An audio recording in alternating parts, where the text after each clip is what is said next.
Money management is one of the most important skills a person, especially a woman, can have, but it's often never learned and properly utilized. It's not easy to live a life of frugality, to assess needs versus wants, and avoid spending money on things that you don't need. However, it's mandatory if you want to live a life of financial security and freedom. If you aren't a frugal person by nature, don't worry. I wasn't either in the beginning. But if I can change my ways, anyone can. In this episode, I'm sharing 9 frugal habits that anyone can start implementing now to work towards proper money management. Welcome to the City Girl Savings Podcast. I'm Rhea Reeves, founder and finance coach of City Girl Savings. I turned my life around with budgeting many years ago, and now I'm on a mission to help others do the same. I fully believe that you can enjoy your life on a budget, and this weekly show will focus on the intersection of money and the city girl lifestyle. Join me every week along with some special guests as I share my experiences, advice, and guidance on navigating life and money as an experience-loving millennial.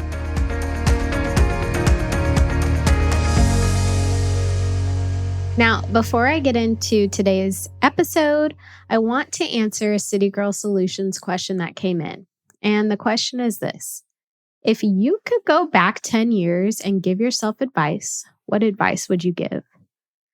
Wow, that is a very good question. And if I could go back 10 years, I would be 25 years old. So I'm 35 now. 10 years ago, I was 25. I would tell myself to keep working hard. It has paid off. And I would tell myself, my younger self, keep doing what you're doing. Keep grinding it out. It will pay off. I would also give the advice of not stressing about things I can't control. I spent a lot of time, especially around that time. That was, when my dad passed away and there was just a lot going on mentally.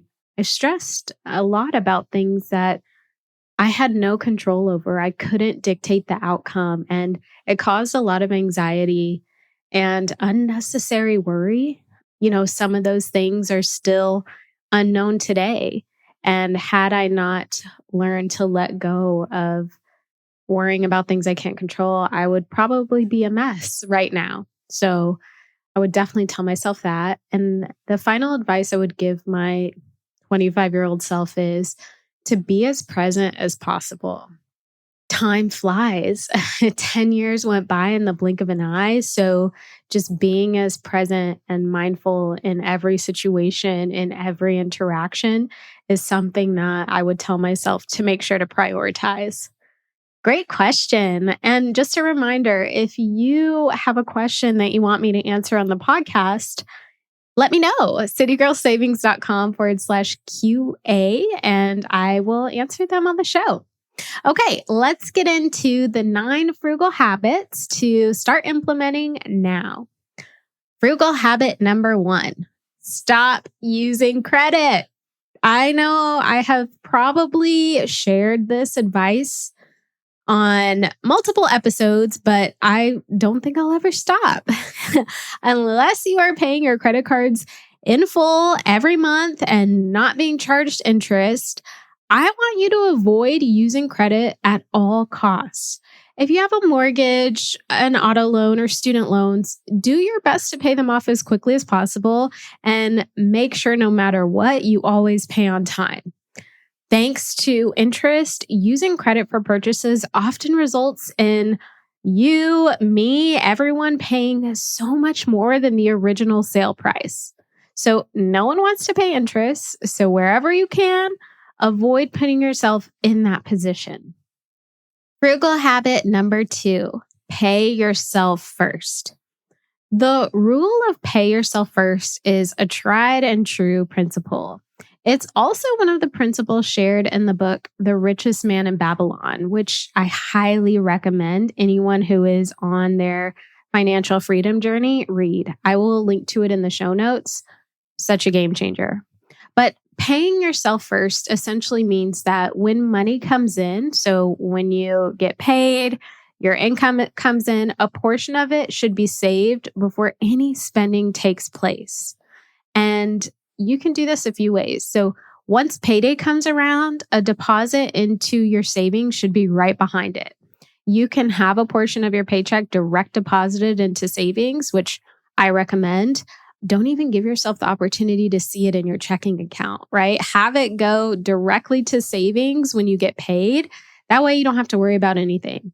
But if direct deposit isn't an option, you can always set up automatic transfers from your checking to your savings and schedule it or time it for the days you get paid. Not only does this help you get into the habit of saving money consistently, but it ensures that you don't spend all of your money before you get the chance to save it. I highly recommend you leverage a high yield savings account for your savings just because you're going to get the most bang for your buck. You're going to earn more in interest. There are typically no fees or minimum balance requirements. Your money is safe. The goal is not to touch the savings, right? So you may as well put it in a place that will generate the most bang for your buck. Now, some of my personal favorites are Synchrony, Ally, and American Express Bank. Frugal habit number 3, go for quality over quantity. While frugal people don't spend money unnecessarily, they will spend a little more for a quality piece. Here's the thing. You get what you pay for. So buying a cheap bag because of the low price will result in it falling apart a lot quicker than investing in a quality piece. Be willing to shell out more money for quality to ensure it lasts, because buying a cheap product over and over again actually adds up. You end up spending more money when you're intentionally trying to save money. Now, the same applies to spending on services. Going with a cheaper coach may end up costing you more than investing in the right coach with a higher price point. So when it comes to implementing frugal habits, working towards this life of financial freedom, quality over quantity. Frugal habit number 4, track your spending. Now, the great thing about keeping tabs on your spending is that you can control where it goes next. If you see that you are spending way too much money on food, you can cook for a few weeks to recoup your losses. If you have been out and about shopping at TJ Maxx, Marshalls more often than normal, you can avoid those stores in the future. But the thing is this, if you don't track your spending, you won't know where you're overspending. This is why my money coaching program includes a daily spending tracker. When my clients know exactly where their money is going, we can both work together to change those future spending patterns. So get into the habit of keeping tabs on your money so that you can be knowledgeable of where it's actually going. When you know better, you can do better. Got a money question you want me to answer on the podcast? I'm starting a new segment on the show called City Girl Solutions, where I answer any questions you have for me. Money, business, life, you name it. Submit your questions at citygirlsavings.com/QA and get your question answered by me in a future episode. And did you know that we have so many free money resources on our blog, Instagram, and TikTok channels? Find us across the internet at City Girl Savings. Frugal habit number 5, stop wasting money. Now you're probably like, duh, Rhea, but let me elaborate. If you have any service, any subscription, any fee or expense that is taking money out of your account every month without you using it, I want you to get rid of it. Frugal people never let money go down the drain. That wasted money could be used to fund your savings, to make more money, or to cover other expenses. I will also add that a big waste of money is unused groceries. Nothing is worse than throwing food away because you never got around to cooking or eating it. Make sure your grocery runs aren't costing you more than they should. Throwing food away is like throwing money down the drain. Frugal habit number 6, do things that don't cost money. Now, having fun doesn't always mean spending money. There are plenty of activities, events, and things you can do solo with your partner or with your friends that don't require any cash. To start living frugally, think outside of the box for things you can do. Get resourceful with ideas for activities and break out of the norm.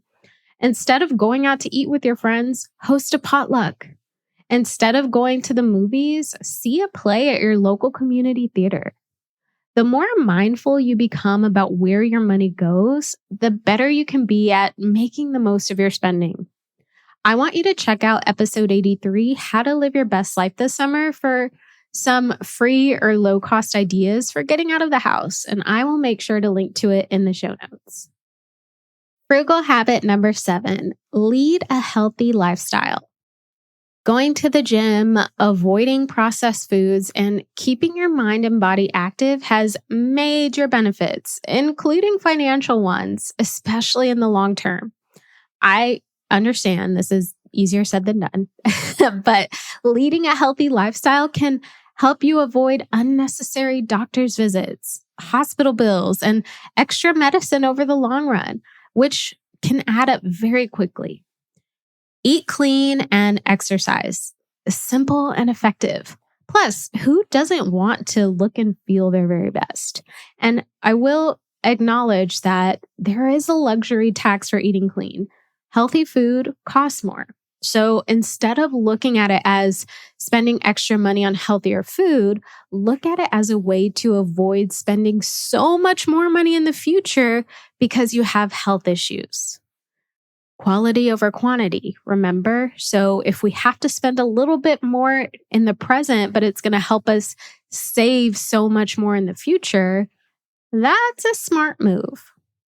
Frugal habit number 8, plan ahead.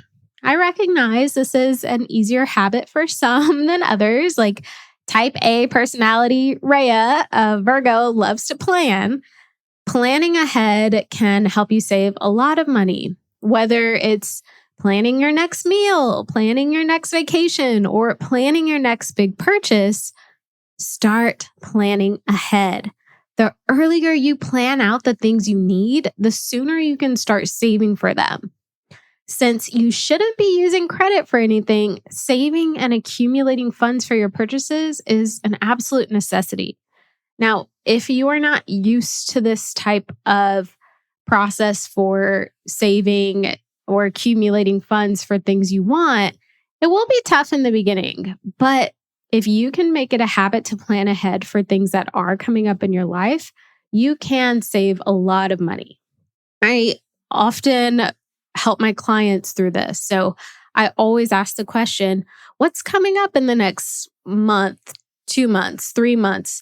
Next year, what do we know is coming or we want to come, like a trip or a big purchase? What do we know is coming so that we can start saving for it now? The more you give yourself time to save, the less you actually need to save over that course of time. And what I mean by that is if you give yourself a year to save up $12,000, that is $1,000 a month. But if you only give yourself 3 months to save up $12,000, that's $4,000 a month you have to figure out how to save. So the earlier you can plan, the less you need to save over a longer period of time to have what you need. And final frugal habit to start implementing, learn to curb impulse buys. Are you the type of person who will go out and purchase a tub of ice cream after a breakup? Or can you be found at the mall the minute you get a raise or a bonus? I want you to identify what your spending triggers are and learn to control them. Being self-aware and understanding what causes you to spend money when either you shouldn't or you're emotional, and that emotion can be happy or sad, any emotion. Understanding that can save you a lot of stress and money in the long run. So learn to curb those impulse buys by having that self-awareness and finding other things to Get the feeling you're craving. If you spend your money because you're stressed, what other things can you do to help you relieve that stress? Learn to curb those impulse buys so you can truly enjoy life as frugally as you possibly can. If you can start implementing just some of the frugal habits that I shared today, you will see true and lasting change in your money situation in no time. Now, before we wrap, I want to share something with you. You may hear all of these tips and the advice I share across the podcast and have the best intentions of changing your ways. But if you do not take any action, the best intentions don't mean much. Even a tiny, small step in the right direction can translate to bigger steps over time. Please don't be afraid to change. Don't be afraid to work hard. Your financial security is worth it. Thank you for tuning in, and I will talk to you next week. Thank you so much for tuning in to City Girl Savings today. I hope you feel empowered and inspired to master your money as you make your way to your dream life. Make sure you subscribe so you're the first to know when a new episode comes out. I truly value your thoughts and feedback, so please leave a review and let me know how this podcast has impacted you. Can't wait to chat soon and make it a great day.